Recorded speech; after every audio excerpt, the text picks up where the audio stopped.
அப்போஸ்தலர் 10ஆம் அதிகாரம் 10ஆம் வசனம். அவன் மிகுந்த பசி அடைந்து சாப்பிட மனதாய் இருந்தான். முதலாவது பேதுருவுக்கு இருந்த பசி என்ன பசினா ஆத்தும பசி.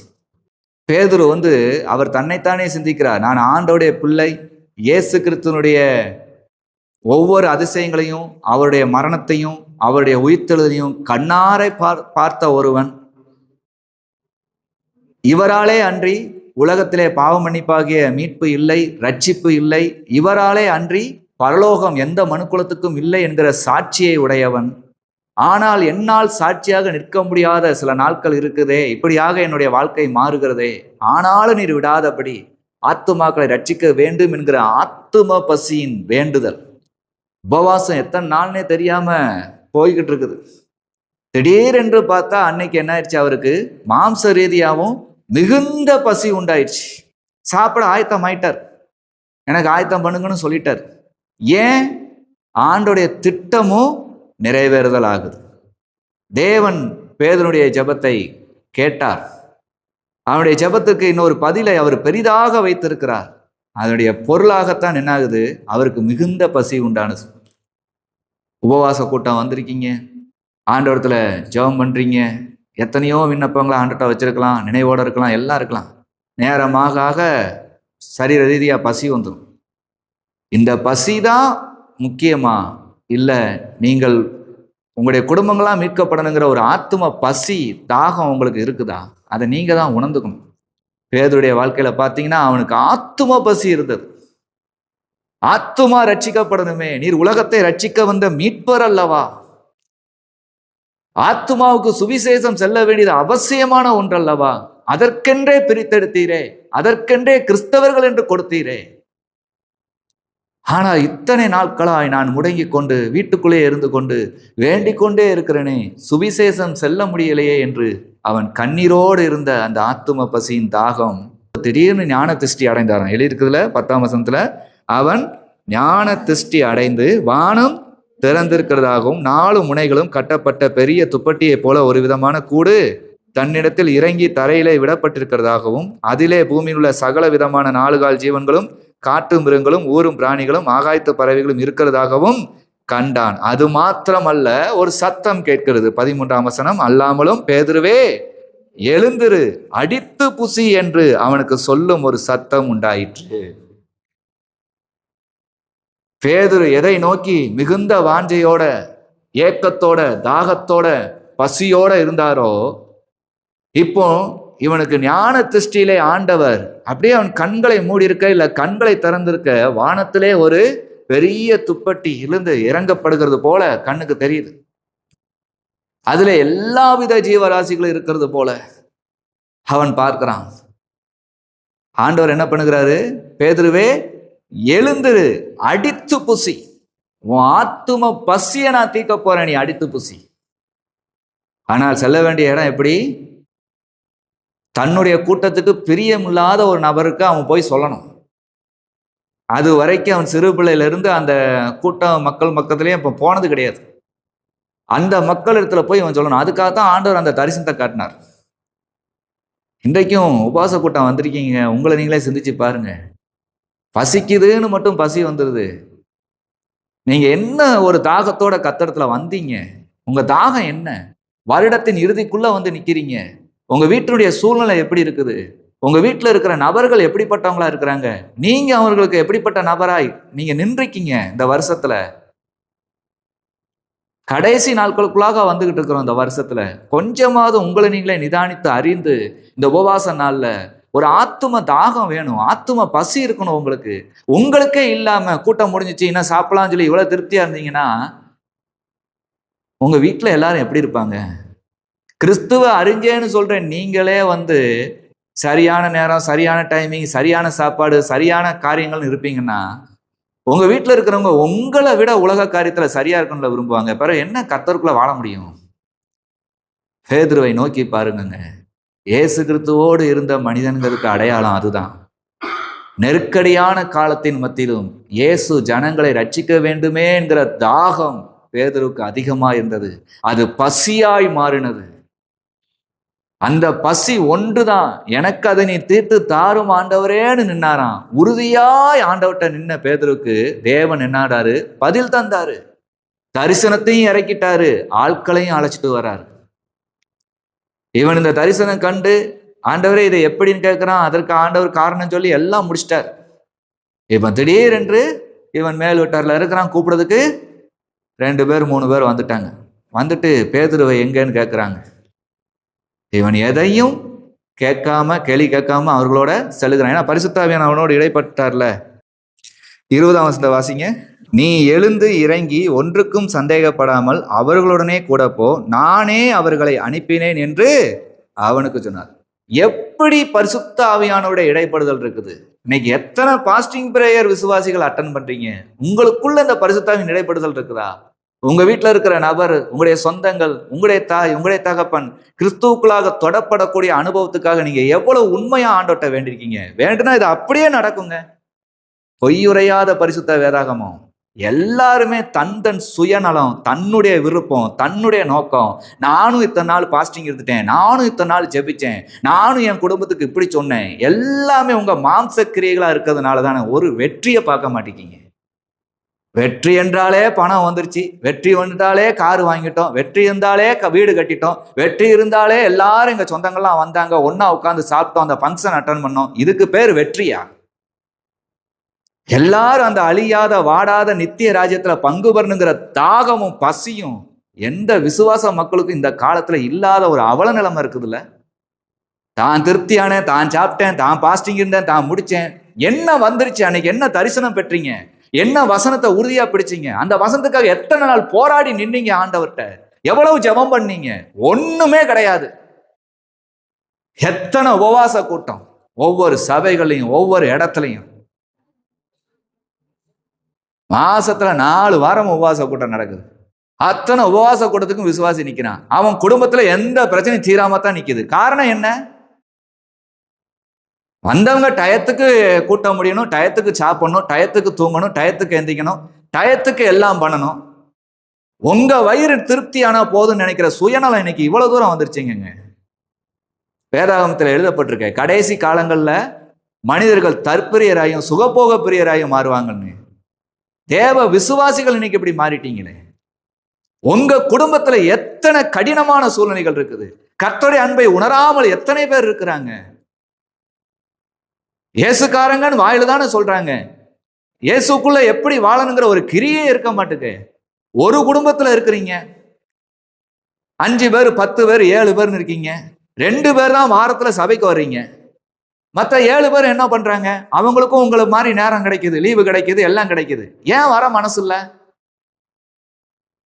ஒரே பரிசுத்த வேதாகமத்தை எல்லாரும் வாசிக்கிறோம். அவங்களுக்குன்னு ஒரு இருதயத்தை வச்சுட்டு உங்க வீட்டிலேயே வாழ்றாங்க. ஏன் ஒரு மனம் இல்லை? இயேசு கிறிஸ்துனா எல்லாரும் ஒண்ணு போல கீழ்ப்படியணும்ல இயேசு கிறிஸ்துவுக்குள்ள. இந்த கேள்வி உங்களுக்குள்ள இல்லைல. அதுதாங்க பெரிய அவல நிலைமை. உண்மையான தாகமும் பசியும் கொண்டவர்களுக்கு இன்றைக்கும் தேவன் தரிசனத்தை கொடுத்து ஆட்களை அனுப்பி ரட்சிப்பை உண்டாக்கி கொண்டேதான் இருக்கிறார். ஒரு பசியும் தாகமும் இல்லாம உடல் ரீதியா பசி தாகத்தையே வச்சுக்கிட்டு நான் 3 மணி நேரம் பாஸ்டிங் இருந்துட்டேனாக்கும், நான் 5 மணி நேரம் உணவும் தண்ணீரும் குடிக்காம இருந்துட்டேனாக்கும், அப்படி இருந்துட்டேனாக்கும், இப்படி இருந்துட்டேனாக்கும், கல்வெட்டுல பதிக்கிற மாதிரி தானங்க பேசுறீங்க. அதற்குரிய வெற்றியை காணுமே. பேதுருவினத்துல பாருங்க, பேதுருவை நோக்கி பாருங்க. இயேசு கிறிஸ்துவோடு இருந்த மனிதனுங்கிறதுக்கு அடையாளத்தை பாருங்க. இயேசுவை நேசிக்கிற மனுஷங்கிறதுக்கு அடையாளத்தை பாருங்க. தன் வாழ்நாள்ல எத்தனை நாளோ சுவிசேஷம் சொல்ல முடியாத நாள் அவ்வளவு தூரம் உபவாசம் இருந்து ஜெபித்து இருக்கிறாரு. தன்னுடைய சொந்தங்கள் அந்த பரலோக ராஜ்யத்தை அறியணுமே, ரட்சிப்பை அடையணுமே என்று தாகத்தோடு இருந்திருக்கிறாரு. அந்த தாகத்திற்கு தேவன் கொடுத்த பதில் ஒரு தரிசனம். அந்த தரிசனத்துக்கு அடுத்து நடந்தது 2-3 பேர் அவரை தேடி வந்தார்கள். அதற்கடுத்து என்ன நடந்தது? ஆவியானவரே சொல்லுகிறார், நீ சந்தேகப்படாமல் இறங்கி போ. உங்க வீட்டுல இயேசுக்குள்ளாக நீங்க நிற்பதற்கு சந்தேகப்படாம நிக்கிறதுமானா நீங்க முதலாவது இயேசுக்குள்ள ஐக்கியமா இருக்கணுமே. உங்களுடைய மாம்சத்தின் கிரியைகளை இயேசு கிறிஸ்துவின் நாமத்தினால ஜெயித்திருக்கணுமே. ஜெயித்தாதானே சந்தேகப்படாம இருக்க முடியும். ஆண்டவர் உங்களோடு இடைப்படுவாரு. இந்த நாளில் உன் தாயார் வருவார்கள், நீ இந்த மாதிரியாக பேச போகிறேன்னு வருவதற்கு முன்னாடியே சொல்லி வச்சிருவாரே. இன்னைக்கும் எத்தனையோ ஜெப கூட்டங்கள், எத்தனையோ காரியங்களை நடந்து கொண்டுதான் இருக்குது. எங்களுடைய வாழ்க்கையில நாங்க பார்த்து கொண்டிருக்கிறோமே, எங்க ஊழிய அனுபவத்துல சில பேர் வருவதற்கு முன்னாக எப்படியாக வருவார்கள். நீ இந்த மாதிரியாக அவரிடத்தில் பேசு என்று கற்றுக் கொடுத்து வைத்திருக்கிறாரே. வந்தவுடன் நாங்கள் பேசின உடனே சொல்றாங்க, நாங்க இவ்வளவு தூரம் பாரத்துல வந்தோம், எப்படி எங்க பாரத்தெல்லாம் அறிஞ்சிருக்கீங்கன்னு கேட்காங்க. நாங்கள் அல்ல, அவர்களை நேசிக்கிற இயேசு கிறிஸ்து அதை வெளிப்படுத்தினார். இயேசு உண்மையாகவே இருக்கிறார் என்று சொல்லி, நான் கிறிஸ்தவனா இருந்தாலும் இத்தனை காலம் இப்படிப்பட்ட இயேசுவை அறியாமல் விட்டு விட்டேன், சபைக்கு செல்லாமல் இருந்து விட்டேன், இனி நான் சபைக்கு ஒழுங்காக செல்லுவேன், இயேசுவோடு நான் உண்மையாக இருப்பேன் என்று தன்னுடைய வாழ்க்கையை அர்ப்பணிக்கிறவர்கள் உண்டே. இந்த வருஷத்துல எத்தனை பாஸ்டிங் இருந்திருப்பீங்க? அந்த பாஸ்டிங்கான விடைய ஆண்டவர்ட்ட வாங்குனீங்களா? பதில் ஆண்டவர்ட்ட இருந்து வந்துச்சா? பேதுருக்கு வந்தது போல வந்திருக்கணுமே. பேதுருக்கு செய்த கர்த்தர் உங்களுக்கோ எனக்கோ செய்ய மாட்டேன்னு இருக்க மாட்டாரே. பேதுரு இருந்த உபவாசம் இல்லை, பேதுரு வடித்த கண்ணீர் இல்லை, பேதுரு போட்ட முழங்கால் இல்லை. உங்க வயிறு கூப்பிட்டுச்சுன்னா போயிறது, உங்க வயிறு திருப்தி ஆச்சுன்னா எல்லாமே சரியாச்சுன்னு நினைச்சிட்டீங்க. வருஷத்தின் இறுதியில் வந்து என் குடும்பம் இன்னமும் அப்படித்தான் இருக்குன்னு சொல்றீங்க. ஏன் அப்படியே இருக்குது? விசுவாசம் உள்ள ஜெபம் இல்லை, விசுவாசமான உபவாசம் இல்லை. உலகத்திற்கு ஏற்றது போல உலக பார்வைக்கு நாங்களும் கிறிஸ்தவர்கள் என்ற கொள்கைக்கு பிரியர்களா இருக்கீங்க. உபவாச கூட்டம் என்பது கண்ணீரோடும் அழுகையோடும் வேண்டி விடுதலை பெறுகிற கூட்டங்க. நாம் கண்ணீரோடு அழுகையோடு நின்னதுக்கு கர்த்தர் பதில் தருகிற வேலைங்க. கட்டாயமா அது முடிஞ்சு கொஞ்ச நாட்கள்ல கர்த்தர் பதிலை இறக்காமல் இருக்கவே மாட்டாரு. அவர் இறக்கவில்லை என்றால் நாம் இருந்த உபவாசம் ஏதோ தவறுல இருக்குது. மீண்டும் எந்த கிரியை நம்ம கிட்ட இருக்குதுன்னு பார்த்து அதை அறிக்கையிட்டு மறுபடியும் கீழ்ப்படிஞ்சு இருப்போமானால் கர்த்தர் நிச்சயமாக பதில் தருவார். தானியேல் 21 நாள் உபவாசம் இருந்து வேண்டினார், கர்த்தர் பதில் தராதபடி இல்லை. எஸ்தர் ராஜாத்தி உபவாசம் இருந்து வேண்டினாள், யூத குலம் காக்கப்படாமல் இல்லை.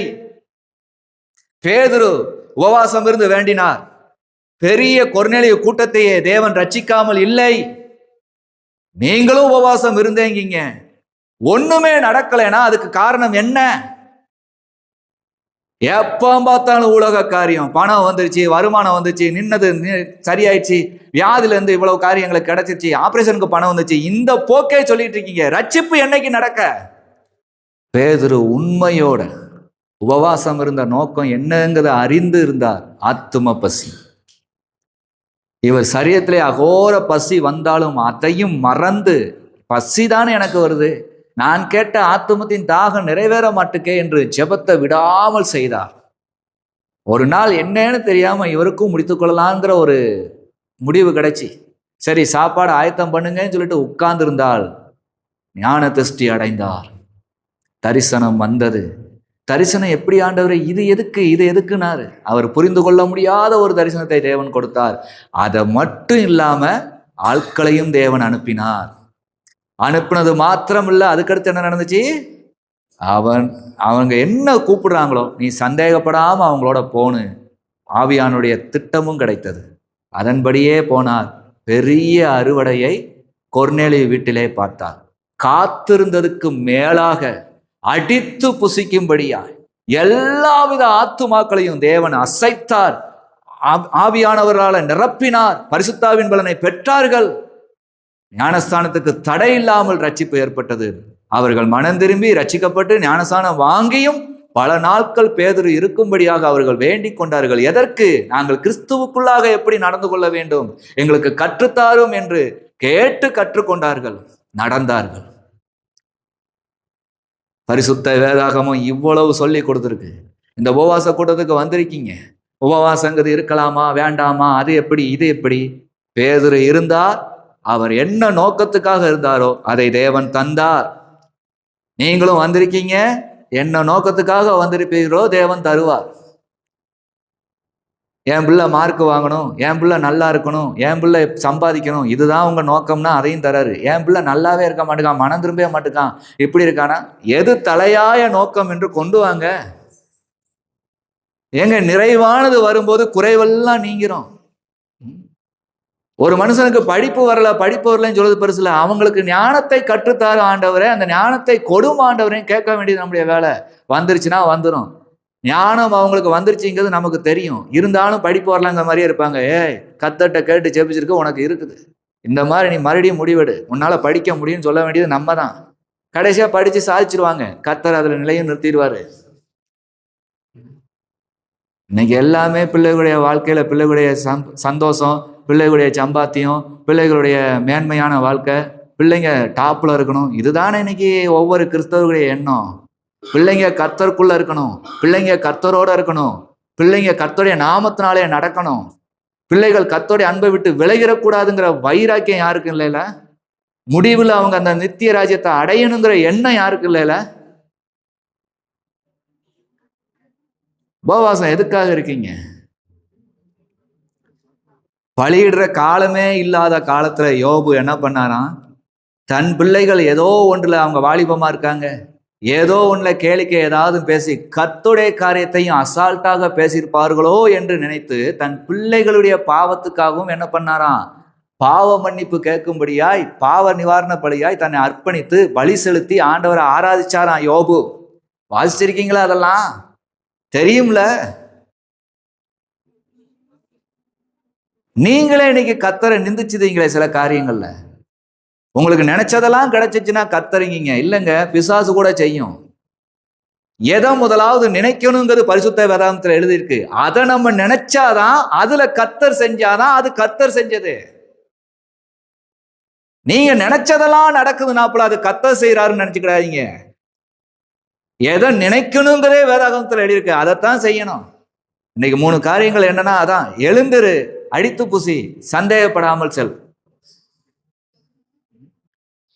உபவாசம் உண்மையா நீங்க இருந்தீங்கன்னா ஆண்டவர் உங்களை அந்த குடும்பத்திலே தலை நிமிர்ந்து நடக்க பண்ணிடுவார். எழுந்திருக்கலாம். இனி யாரையும் பேசுவதுக்கு உங்களுக்கு பயம் இருக்காது. கர்த்தர் எல்லாருடைய வாயை அடக்குவாரு உங்க வீட்டுல. அடித்து புசி அர்த்தம் என்ன?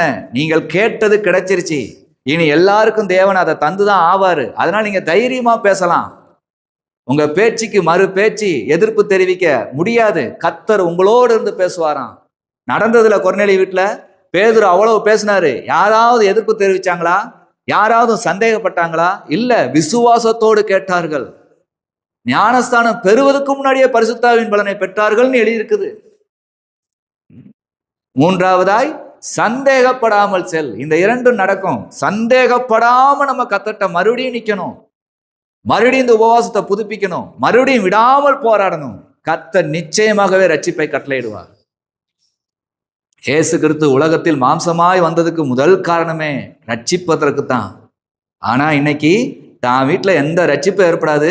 ஆனா வருமானம் கூடும், ஆசீர்வாதம் பெருகும், வீடு மேல வீடு கட்டுவோம், காரு மேல காரு வாங்குவோம். இதுதான் விசுவாசம்காங்க. ஐயா, அழிந்து போகிற பொருட்கள் மேல வைக்கிறது விசுவாசம் அல்ல. அழியாத நித்திய ராஜ்யத்துக்குள்ள எல்லாரும் பிரவேசிக்கணும்னு நினைக்கிறது தான் விசுவாசம்.